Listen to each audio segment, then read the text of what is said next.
എല്ലാവർക്കും കർത്താവായ യേശുക്രിസ്തുവിന്റെ നാമത്തിൽ സ്നേഹവന്ദനം. ഇന്ന് നാം വായനയ്ക്കും ചിന്തയ്ക്കുമായി എടുക്കുന്ന വേദഭാഗം വിശുദ്ധ മത്തായി എഴുതിയ സുവിശേഷം 13-ാം അധ്യായം 24 മുതലുള്ള വാക്യങ്ങളാണ്.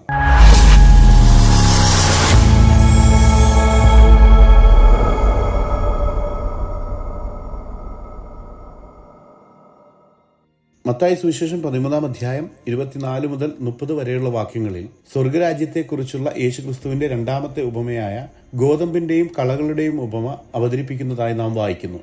ശിഷ്യന്മാർ ചോദിച്ചതിന് പ്രതികരണമായി കർത്താവ് ഈ ഉപമയുടെ അർത്ഥവും വിശദീകരണവും മത്തായി സുവിശേഷം 36 മുതൽ 43 വരെയുള്ള വാക്യങ്ങളിൽ നൽകുന്നതായി നാം വായിക്കുന്നു. 24-ാം വാക്യത്തിൽ സ്വർഗരാജ്യത്തെക്കുറിച്ചുള്ള തന്റെ അടുത്ത ഉപമയിൽ കർത്താവ് ഒരു മനുഷ്യൻ തന്റെ വയലിൽ നല്ല വിത്ത് വിതച്ചതിനോടാണ് സ്വർഗരാജ്യത്തെ സാദൃശ്യപ്പെടുത്തിയത്. എന്നാൽ ഈ മനുഷ്യന്റെ തൊഴിലാളികൾ ഉറങ്ങിക്കിടക്കുമ്പോൾ രാത്രിയിൽ ശത്രു വന്ന് ഗോതമ്പിന്റെ ഇടയിൽ കളകൾ വിതച്ച് പോയി കളഞ്ഞതായി 25-ാം വാക്യത്തിൽ കർത്താവ് പറയുന്നു. ഗോതമ്പ് മുളച്ചപ്പോൾ ആ കളകളും വളർന്ന് തെളിഞ്ഞു വരുന്നത് കർഷകന്റെ വേലക്കാർ ശ്രദ്ധിച്ചു.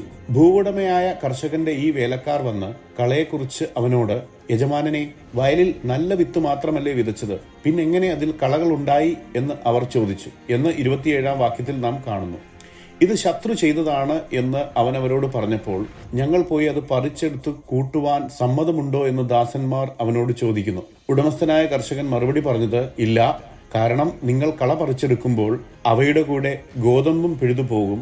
പകരം വിളവെടുപ്പിന്റെ സമയം വരെ ഗോതമ്പും കളകളും വളരാൻ അനുവദിക്കുക എന്ന് കർഷകൻ തന്റെ തൊഴിലാളികൾക്ക് നിർദ്ദേശം നൽകി.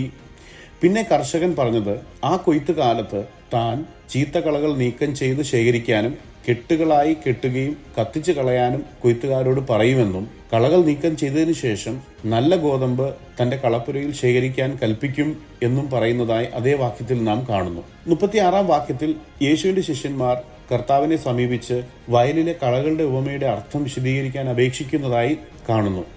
യേശു അവരുടെ അഭ്യർത്ഥന അംഗീകരിച്ച് കളകളുടെ ഉപമ വിശദീകരിക്കാൻ തുടങ്ങി. 37-38 വാക്യങ്ങളിൽ നല്ല വിത്ത് വിതയ്ക്കുന്നവൻ മനുഷ്യപുത്രനെ അഥവാ യേശുക്രിസ്തുവിനെ സൂചിപ്പിക്കുന്നുവെന്നും വയൽ എന്നത് ലോകത്തെയും നല്ല വിത്ത് എന്നത് രാജ്യത്തിന്റെ പുത്രന്മാരെ അഥവാ സുവിശേഷത്തിൽ വിശ്വസിച്ച് ദൈവമക്കളായവരെ സൂചിപ്പിക്കുന്നു എന്നും കർത്താവ് വ്യക്തമാക്കുന്നു. ഇവിടെ കളകൾ എന്നത് ദുഷ്ടന്റെ സന്തതികളാണ്. അതായത് സുവിശേഷത്തിന്റെ രക്ഷാകരമായ സത്യത്തിന് വിരോധമായി ഉയരുന്ന സകല വ്യാജമതങ്ങളുടെയും ദുരുപദേശങ്ങളുടെയും വക്താക്കളെ സൂചിപ്പിക്കുന്നു. ആ കളകൾ വിതച്ചത് ശത്രുവായ പിശാചാണെന്നും കൊയ്ത്ത് അഥവാ വിളവെടുപ്പ് എന്നത് ലോകാവസാനം അഥവാ അവസാനത്തേത് മഹത്തായ ന്യായവിധിയുടെയുമായ ദിവസത്തെയും സൂചിപ്പിക്കുന്നുവെന്ന് 39-ാം വാക്യത്തിൽ കർത്താവ് പറയുന്നു.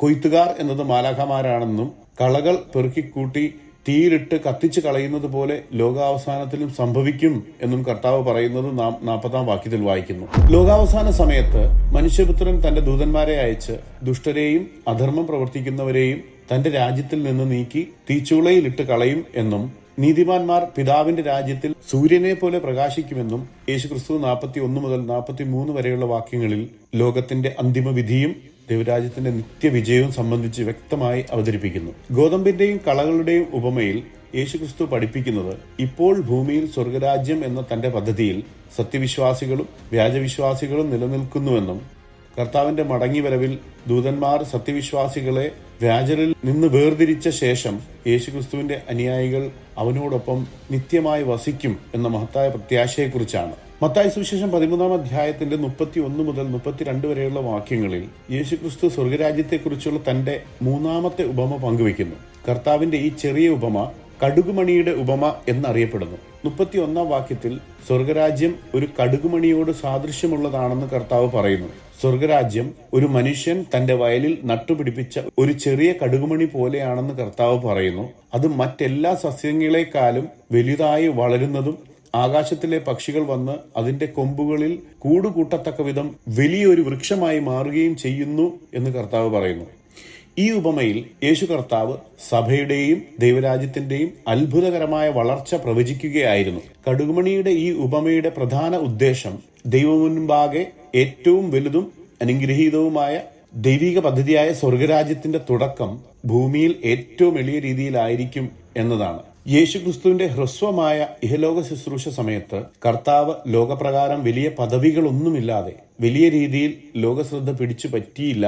മാത്രവുമല്ല, വിരലിൽ എണ്ണാവുന്ന അനുയായികൾ മാത്രമേ കർത്താവിനുണ്ടായിരുന്നുള്ളൂ. ഇപ്രകാരം അന്നുള്ളവർക്ക് തികച്ചും അപ്രസക്തമായി തോന്നിയ ക്രിസ്തുവിന്റെ ജീവിതവും മരണവും കൊണ്ട് ദൈവം സ്ഥാപിച്ച സ്വർഗരാജ്യം ലോകം മുഴുവൻ സ്വാധീനിക്കുന്ന ഒരു പ്രസ്ഥാനമായി വളരുന്ന കാര്യമാണ് ചെറിയ കടുകുമണി വയലിൽ നട്ട് വലിയ വൃക്ഷമായി മാറുന്ന ഉപമയിലൂടെ കർത്താവ് വരച്ചു കാട്ടുന്നത്. കർത്താവ് പറഞ്ഞ കടുകുമണിയുടെ ഈ ഉപമ സത്യമാണെന്ന് സഭയുടെ ചരിത്രം തെളിയിക്കുന്നു. പീഡിപ്പിക്കപ്പെട്ടിട്ടും അതിനെ ഇല്ലാതാക്കാൻ ആവർത്തിച്ചുള്ള ശ്രമങ്ങൾക്കിടയിലും സഭ അഭിവൃദ്ധി പ്രാപിച്ച് വളർന്ന് ലോകമെമ്പാടും ഇന്നും കാണപ്പെടുന്നു.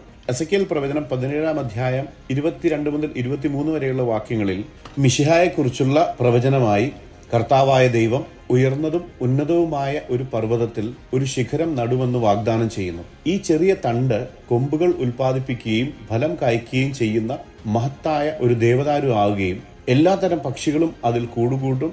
അതിന്റെ ശാഖകളുടെ തണലിൽ അവർ അഭയം കണ്ടെത്തും എന്നും എഴുതിയിരിക്കുന്ന തന്നെക്കുറിച്ച് തന്നെയുള്ള ഈ പ്രവചനത്തിന് കർത്താവ് പറഞ്ഞ കടുകുമണിയുടെ ഉപമയ്ക്ക് പലതരത്തിൽ സമാനതകൾ ഉള്ളതാണ് എന്ന് നമുക്ക് മനസ്സിലാക്കാം. മത്തായി സുവിശേഷം 13 അധ്യായം 33 വാക്യത്തിൽ യേശുക്രിസ്തു ജനക്കൂട്ടത്തോട് സ്വർഗരാജ്യത്തെക്കുറിച്ചുള്ള 4ാമത്തെ ഉപമ പറയുന്നതായി നാം കാണുന്നു. സ്വർഗരാജ്യം പുളിച്ച മാവിനോട് സദൃശം.